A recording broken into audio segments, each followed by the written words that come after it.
এত শরবত কেন? এত শরবত কই দেখলেন ভাইজান? এখানে তো মাত্র কয়েকটা শরবত। এই যে এটা হলো লেবুর শরবত, তারপরে আছে হচ্ছে আমের শরবত, তারপরে তরমুজের শরবত, তেঁতুলের শরবত, আর শেষে আছে হচ্ছে মহব্বতের শরবত। মহব্বতের শরবত তুমি চিনো না?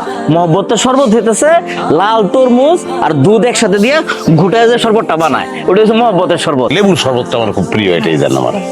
খাও খাও। আম্মা আর কিছু দিয়ে আমার পারবো না আমি। কি বলো তুমি?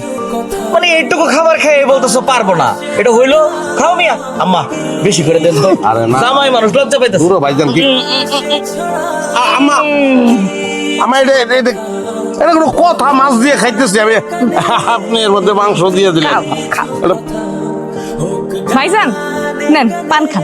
আমাকে বাড়ির সবাই আবার খাওয়ানোর পর পান খায়। আমি খাওয়ার পরে পান খাইলে আমি প্রেগনেন্ট হয়ে যাই। মানে? বমি হয় আমার। ও আল্লাহ ভাইজান, আগে